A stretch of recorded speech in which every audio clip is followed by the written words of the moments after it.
വഖഫ് വിഷയത്തിനകത്ത് justice Ramachandran കമ്മീഷൻ്റെ report സർക്കാരിന് സമർപ്പിക്കാൻ പോവുകയാണ്. സർക്കാർ ഒരു നിലപാട് ഇതുവരെ വ്യക്തമായിട്ട് പറഞ്ഞിട്ടില്ല. CPM-നും ആ നിലപാടില്ല, LDF-നും ഇല്ല. സതീശൻ പറഞ്ഞതിൻ്റെ പേരിൽ കോൺഗ്രസിൽ പുകിൽ, ലീഗ് അക്രമത്തിൽ നിൽക്കുന്നു, ആകെ പ്രശ്നമാണ്. പക്ഷേ വളരെ തന്ത്രപരമായ ഒരു കമ്മീഷൻ റിപ്പോർട്ടല്ലേ ഇപ്പോൾ കൊടുക്കാൻ പോകുന്നത്. ഈ വഖഫ് വിഷയത്തിൽ സംസ്ഥാന സർക്കാർ എടുക്കുന്നത്, അത് നേരത്തെ UDF സർക്കാരിൻ്റെ കാലഘട്ടത്തിലാണെങ്കിലും അവരെടുത്തിട്ടുള്ള ഒരു ഇരട്ടത്താപ്പ് നയമാണ്. അതിൻ്റെ പ്രധാനപ്പെട്ട കാരണം ഇവർക്ക് വഖഫ് ഭൂമിയാണ് എന്ന് പറഞ്ഞുകൊണ്ട് മുനമ്പമടക്കമുള്ള സ്ഥലങ്ങളിലെ ഭൂമിയിലെ സാധാരണക്കാരായിട്ട് ആളുകൾ, അവർ ആ സ്ഥലം വാങ്ങി വീട് വെച്ച് താമസിക്കുന്ന സാധാരണ കുടുംബങ്ങളാണ്. അവർക്ക് അവരുടെ ഭൂമിയിൽ കരമടക്കാൻ കഴിയുന്നില്ല, അവർക്ക് റവന്യൂ അവകാശങ്ങൾ കിട്ടുന്നില്ല. ഇതൊരു പ്രധാനപ്പെട്ട വിഷയം തന്നെയാണ്. അപ്പോൾ അവരുടെ ഗ്രീവൻസ് നേരത്തെയും UDF ഗവൺമെൻറ് ആയിരുന്ന സമയത്ത് അവർ ഉയർത്തിയിട്ടുണ്ട്. അവരുമായി ബന്ധപ്പെട്ടുകൊണ്ടുള്ള പ്രശ്നങ്ങൾ പരിഹരിക്കണമെന്ന് അവർ ആവശ്യപ്പെട്ടിട്ടുണ്ട്. അന്ന് ഒരു പരിഹാരവും UDF ഗവൺമെൻറ്റിൻ്റെ കാലഘട്ടത്തിൽ ഉണ്ടായിട്ടില്ല. UDF ഗവൺമെൻറ്റിൻ്റെ കാലഘട്ടത്തിൽ ഒരു പക്ഷേ അവരെ കുറച്ചുകൂടി ദ്രോഹിക്കുന്നൊരു നിലപാടാണ് അന്നത്തെ സർക്കാർ സ്വീകരിച്ചത്, അന്നത്തെ വഖഫ് ബോർഡ് സ്വീകരിച്ചത്, വഖഫ് ബോർഡിലെ UDF അംഗങ്ങൾ സ്വീകരിച്ചതൊക്കെ അങ്ങനെ തന്നെയാണ്. പിന്നീട് അതിനുശേഷം LDF സർക്കാർ വന്നപ്പോൾ അവർക്ക് ഏതെങ്കിലും തരത്തിലുള്ള ബെനിഫിറ്റ് ഇതുമായി ബന്ധപ്പെട്ടുകൊണ്ട് ലഭിക്കും, അവരുടെ അവകാശങ്ങൾ സ്ഥാപിച്ച് കിട്ടും, അവർക്ക് കരമടക്കാൻ കഴിയും, അവരുടെ ഭൂമി അവർക്ക് ഉപയോഗിക്കാൻ കഴിയും എന്നുള്ള സ്ഥിതി ഉണ്ടാകുമെന്ന് പ്രതീക്ഷിച്ചു. പക്ഷേ LDF ഗവൺമെൻറ്റിൽ നിന്നും അവർക്ക് ഒരു പ്രതീക്ഷയും കിട്ടിയില്ല എന്ന് മാത്രമല്ല, ഒരു ഇരട്ടത്താപ്പ് നയം എന്ന് പറഞ്ഞാൽ അവർക്ക് ഭൂമി കിട്ടണമെന്ന് ചോദിച്ചാൽ കിട്ടേണ്ടതാണ് എന്നുള്ള നിലപാട് സ്വീകരിക്കുക. ഇനി വഖഫ് ബോർഡിൻ്റെ കൈവശം ഇരിക്കുന്ന ഭൂമി അവർക്ക് കിട്ടേണ്ടതല്ലെന്ന് വെച്ചാൽ അത് കിട്ടേണ്ടതാണെന്ന് പറയുക. എന്ന് പറഞ്ഞാൽ രണ്ട് കൂട്ടരോടും യെസ് എന്ന് പറഞ്ഞുകൊണ്ടിരിക്കുക എന്നുള്ളതിനേക്കാൾ അപ്പുറത്ത് ആർക്കും കിട്ടാത്തൊരവസ്ഥ ഉണ്ടാക്കുക. ഇതാണ് സർക്കാർ സ്വീകരിച്ചിട്ടുള്ള ഒരു പൊതുനയം. പക്ഷേ വഖഫ് അമെൻമെൻറ്റ് ആക്ട് വന്ന സമയത്ത് ഇതിനെ ശക്തമായി ഇത് BJPയുടെ രാഷ്ട്രീയത്തിൻ്റെ ഭാഗമാണ്. ഈ വഖഫ് അമെൻമെൻറ്റ് കൊണ്ടുവരുന്നത് മതത്തിൻ്റെയും ജാതിയുടെയും അടിസ്ഥാനത്തിലുള്ള ഒരു സംവിധാനത്തിൻ്റെ BJP സംരക്ഷിക്കുന്നതിൻ്റെ ഭാഗമാണ്, അല്ലെങ്കിൽ BJP ഒരു വിഭാഗത്തിനെതിരാണ്. ഈ തരത്തിലേക്കുള്ള വലിയ പ്രചരണവും കേന്ദ്ര ഗവൺമെൻറ്റിനെതിരായിട്ടുള്ള പ്രചരണവുമാണ് ഒരു ഭാഗത്ത് നടന്നത്.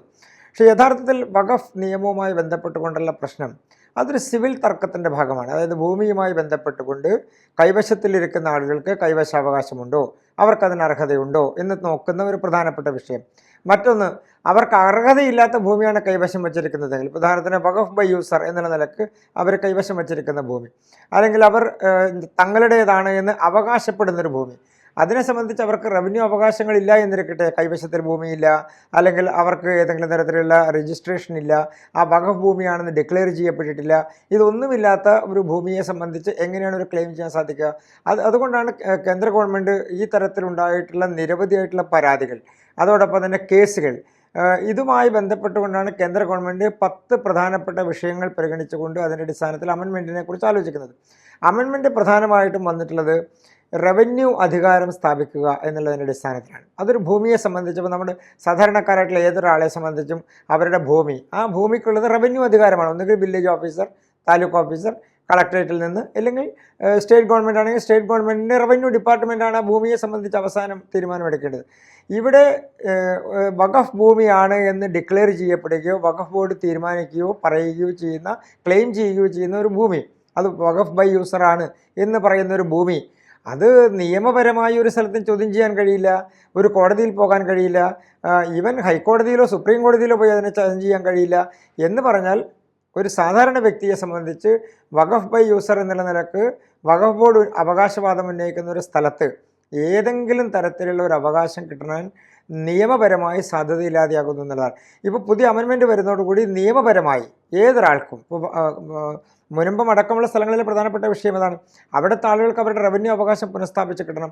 അതൊരു സിവിൽ ഡിസ്പ്യൂട്ടാണ്. ആ സിവിൽ ഡിസ്പ്യൂട്ടിനെ, ഭൂമി സംബന്ധമായിട്ടുള്ള തർക്കത്തെ, അതുമായി ബന്ധപ്പെട്ടുള്ള നിയമത്തെ, അത് പരിഹരിക്കപ്പെടേണ്ട നിയമ സംവിധാനത്തെ മതത്തിൻ്റെ അടിസ്ഥാനത്തിൽ വേർതിരിച്ച് കണ്ടുകൊണ്ട് ഇതിൽ ഒരു മതപരമായ വിഷയമുണ്ട് എന്ന് കൊണ്ടുവരിക എന്നുള്ളത് ഒരു ഇടതുപക്ഷ കോൺഗ്രസ് അജണ്ടയുടെ ഭാഗമാണ്.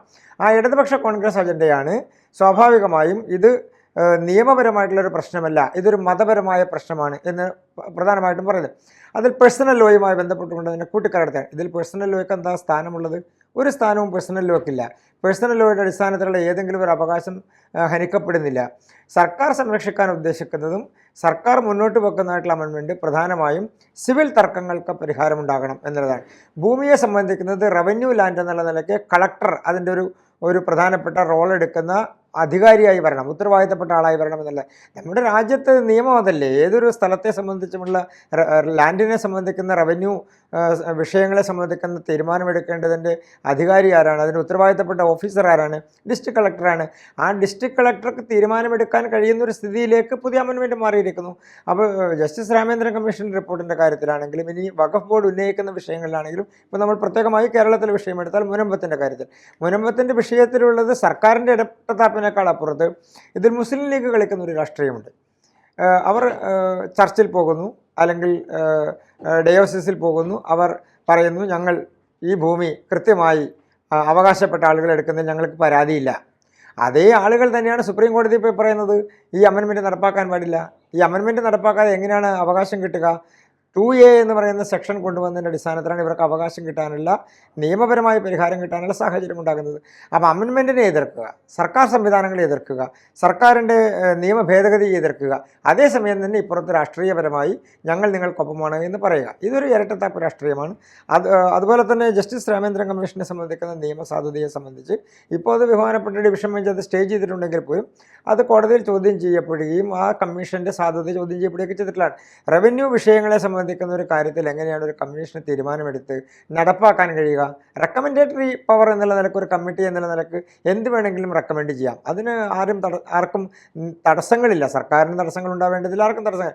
പക്ഷേ ഒരു തീരുമാനമെടുക്കാൻ ആ കമ്മീഷന് കഴിയില്ല. ഒരു റെക്കമെൻഡേറ്ററി പവർ എന്നുള്ള നിലക്ക് ഇങ്ങനെ ചെയ്യണം, അങ്ങനെ ചെയ്യണം എന്നുള്ള ഉപദേശങ്ങൾ കൊടുക്കാം. അത് കമ്മീഷനില്ലാതെയും ചെയ്യാം. സർക്കാരിന് അവരുടെ ലോ ഓഫീസേഴ്സിൽ നിന്ന് നിയമോപദേശം തേടിയാൽ പോലും. അപ്പോൾ സർക്കാർ ഇതിൽ കാണുന്നത് ഒരു കമ്മീഷനെ വെച്ചുകൊണ്ട് കമ്മീഷനെ മുൻനിർത്തി ഒരു രാഷ്ട്രീയം കളിക്കുക എന്നതാണ്.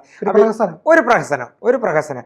ഈ രാഷ്ട്രീയം കളിക്കാനുള്ളൊരു വേദിയായി കമ്മീഷനെ കൂടി മാറ്റുക എന്നുള്ളതാണ്. തങ്ങളുടെ നിലപാടുകൾ കമ്മീഷൻ്റെ വായിലൂടെ എടുത്ത് അതിൻ്റെ ഒരു റിപ്പോർട്ടാക്കി മാറ്റി കമ്മീഷൻ ഇങ്ങനെ പറഞ്ഞിട്ടുണ്ട്, അതുകൊണ്ട് ഞങ്ങൾക്ക് അങ്ങനെ ചെയ്യാം. കമ്മീഷൻ പറഞ്ഞ പ്രധാന കാര്യങ്ങൾ ഇവയൊക്കെയാണ്. അതായത് ഒന്നാമത്, മുനമ്പം ഭൂമിയിൽ കുടിയൊഴിപ്പിക്കൽ പ്രായോഗികമല്ല. രണ്ടാമത് പറഞ്ഞിരിക്കുന്ന, വഖഫ് ബോർഡും ഫാറൂഖ് കോളേജുമായി സർക്കാർ സമവായ ശ്രമം നടത്തണം. മൂന്നാമത്, ഭൂമി വഖഫ് എന്ന് കോടതി കണ്ടെത്തിയാൽ സർക്കാർ അടിയന്തരമായി ഇടപെടണം. പൊതു താല്പര്യം മുൻനിർത്തി വഖഫ് ഭൂമി സർക്കാരിന് ഏറ്റെടുക്കാമെന്ന് വ്യവസ്ഥയുണ്ട്. അതൊന്ന്. ഏറ്റവും അവസാനം പറഞ്ഞിരിക്കുന്നതാണ് രസകരമായിട്ടുള്ള കാര്യം. ഭൂമി നിയമപരമായി ഏറ്റെടുത്താൽ ആവശ്യമായ നഷ്ടപരിഹാരം നൽകണം. ഇത് ആർക്കാണ് നഷ്ടപരിഹാരം കൊടുക്കുക? സാധാരണ നിലക്ക് അവകാശമോ അല്ലെങ്കിൽ അധികാരമോ അതല്ലെങ്കിൽ ഡോക്യുമെൻ്റ് പ്രകാരമോ എൻ്റെയോ നിങ്ങളുടെയോ മറ്റൊരാളുടെയോ കൈവശത്തിലിരിക്കുന്ന ഒരു ഭൂമിയല്ലേ ഏറ്റെടുക്കുമ്പോൾ നഷ്ടപരിഹാരം കൊടുക്കാൻ കഴിയൂ. ഇത് ക്ലെയിം ചെയ്യുന്ന ഒരു പ്രോപ്പർട്ടി ഞങ്ങളുടേതാണ് എന്ന് ക്ലെയിം ചെയ്യുന്നു. അതിന് ഡോക്യുമെൻ്റ് ഉണ്ടോ? ഡോക്യുമെൻ്റ് ഇല്ല. അതിനേതെങ്കിലും രേഖയുണ്ടോ? രേഖയില്ല. അതിനേതെങ്കിലും തരത്തിൽ അവകാശപരമായിട്ട് ഏതെങ്കിലും ഒരു രേഖ കോടതിയിലോ സർക്കാരിലോ ഇനി എവിടെയെങ്കിലും ഉണ്ടോ? ഒന്നുമില്ല. അപ്പോൾ ഒരു ക്ലെയിം ചെയ്യുന്നൊരു പ്രോപ്പർട്ടി, ഇപ്പോൾ ഞാൻ പറയുകയാണ് എറണാകുളം ബസ് സ്റ്റാൻഡ് എൻ്റേതാണ് എന്ന് പറഞ്ഞ് ഞാൻ ക്ലെയിം ചെയ്യുന്നു, എന്നിട്ട് എനിക്ക് അതിന് കോമ്പൻസേഷൻ വേണമെന്ന് പറയുന്നു. സെയിം സാഹചര്യം തന്നെയാണ് ഇവിടെ. ഹിയർസേ പോലും ഇല്ല എന്നുള്ളത്, ഒന്നുമില്ല. അത് അവരുടേതാണ് എന്ന് പറയാനുള്ള ഒരു വ്യക്തി അവരോട് ഇങ്ങനെ പറഞ്ഞു, വഖഫ് ചെയ്തിട്ടുണ്ട് എന്ന് പറയുന്നതിൻ്റെ രേഖ പോലുമില്ല. അപ്പോൾ സ്വാഭാവികമായും ഈ കമ്മീഷൻ റിപ്പോർട്ടിൽ ഈ തരത്തിലാണ് കാര്യങ്ങളെങ്കിൽ, നമുക്കറിയില്ല, പുറത്തു വന്നാലേ നമുക്ക് കൃത്യമായി അറിയൂ. പക്ഷേ എങ്കിൽ പോലും ഈ തരത്തിലാണ് കാര്യങ്ങളെങ്കിൽ ഇത് ഒരു വിഭാഗത്തിനെ സഹായിക്കാനും മറുവിഭാഗത്തിന് പ്രശ്നങ്ങൾ ഉണ്ടാവരുത് എന്ന് ധരിപ്പിക്കാനും, എന്നാൽ ഞങ്ങൾ നിങ്ങളുടെ ഒപ്പമാണ് എന്ന് രണ്ട് കൂട്ടരോട് പറയാനും ചെയ്യുന്ന ശ്രമമാണ്. ഇതിൽ വലിയൊരു തട്ടിപ്പുണ്ട്. അതിൻ്റെ പ്രധാനപ്പെട്ട കാരണം, അവകാശം ഇല്ലാത്ത, അധികാരമില്ലാത്തൊരു ഭൂമിക്ക് നാളെ കോമ്പൻസേഷൻ കൊടുക്കേണ്ട ഒരു സാഹചര്യം ഉണ്ടായാൽ ഇത് നാളെ രാജ്യത്തെ എല്ലാ സംവിധാനങ്ങളും ഇത് ആവശ്യപ്പെടും. തങ്ങളുടേതല്ലാത്തൊരു ഭൂമിയിൽ തങ്ങൾക്ക് അവകാശമുണ്ട് എന്ന് ഉന്നയിക്കപ്പെടുന്ന ഏതൊരാളും ആ ക്ലെയിം, ആ കോമ്പൻസേഷൻ ആവശ്യപ്പെടുന്ന സാഹചര്യം ഉണ്ടാകും. ഇതൊരു പ്രസിഡൻ്റായിട്ട് മാറും. അപ്പോൾ അങ്ങനെ ഒരു സാഹചര്യത്തിലേക്ക് കൊണ്ടുവരാൻ കഴിയുമോ എന്നുള്ളത്, റവന്യൂ നിയമങ്ങളുടെ അടിസ്ഥാനത്തിൽ കൊണ്ടുവരാൻ കഴിയുമോ എന്നുള്ളത് സംശയമാണ്. പക്ഷേ എങ്കിൽ പോലും സർക്കാർ തീരുമാനിക്കേണ്ടതാണ്. ഇടതുപക്ഷ സർക്കാർ അത് തീരുമാനിക്കാനുള്ള സാധ്യത കുറവാണ്. അവരുടെ ഉദ്ദേശം ഇതിൽ കലക്കവെള്ളത്തിൽ മീൻ പിടിക്കുക എന്ന് പറയുന്ന സാധാരണ ചെയ്യുന്ന ഒരു പ്രോസസ്സ് മാത്രമാണ്. കൂടുതൽ വാർത്തകളും വിശേഷങ്ങളും നിങ്ങളിലേക്ക് എത്താൻ ABC മലയാളം സബ്സ്ക്രൈബ് ചെയ്യുക, ബെൽ ബട്ടണും അമർത്തുക.